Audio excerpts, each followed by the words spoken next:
Je, kifaa chako kinahitaji kutengenezwa? Tunatoa uchunguzi wa bure. Bila simu au safari, tunachukua kutoka mlangoni mwako na kurudisha. Kabla ya ukarabati, tunatuma bei na tunaendelea tu baada ya idhini yako. Rahisi, wazi na kitaalamu. Kiungo kiko kwenye maelezo. Katika mwongozo huu, tutachambua hatua za kupima na kurekebisha BIOS Corrupt kwenye EliteBook 840 gramu 8. Kwanza, ni muhimu kujua dalili za tatizo hili. Mara nyingi, unaweza kukutana na ujumbe wa kosa unaoonyesha kuwa BIOS haijapatikana au kuharibika. Hapa chini ni hatua za kufuata. Kukagua vifaa, hakikisha kwamba laptop yako ina umeme wa kutosha. Unganisha chaja na angalia ikiwa LED ya chaji inaangaza. Kufungua laptop, zima laptop yako kabisa na ondoa betri ikiwa inapatikana. Fungua kifuniko cha nyuma kwa kutumia screwdriver sahihi.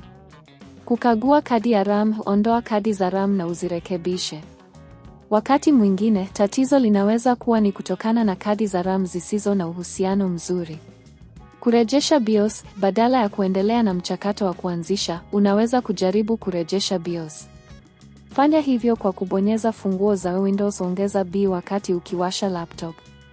Hii inaweza kusaidia kuanzisha mchakato wa kurejesha. Kuingiza BIOS setup, ikiwa laptop inaruhusu, ingia kwenye BIOS setup kwa kubonyeza F10 wakati wa kuwasha. Hapa, unaweza kuangalia mipangilio na kuhakikisha kuwa kila kitu kimewekwa sawa. Kuchunguza mfumo wa uendeshaji, ikiwa BIOS inaonekana kuwa sawa lakini unapata matatizo na mfumo wa uendeshaji, jaribu kufuta na kufunga tena mfumo wa uendeshaji. Hii inaweza kusaidia kuondoa matatizo ambayo yanaweza kuathiri BIOS. Huduma ya kurekebisha, ikiwa hatua hizi hazifanyi kazi, unaweza kuhitaji huduma ya kitaalamu. Tunatoa huduma ya kuchukua nyumbani kwa wateja wetu. Tunakuja nyumbani kwako na kufanya uchunguzi wa bure wa laptop yako ili kubaini tatizo halisi. Bei ya kurekebisha, kawaida, bei ya ukarabati wa BIOS inaweza kutofautiana kulingana na tatizo. Tunapendekeza kupata makadirio kutoka kwa mafundi wa IT wa kuaminika. Kumaliza, baada ya kufanyia kazi, hakikisha kuangalia kama laptop inafanya kazi vizuri. Usisahau kuweka vifaa vyote kwa usahihi. Ikiwa tatizo litaendelea, wasiliana na huduma ya wateja. Kwa ufupi, tatizo la BIOS Corrupt linaweza kutatuliwa kwa hatua rahisi.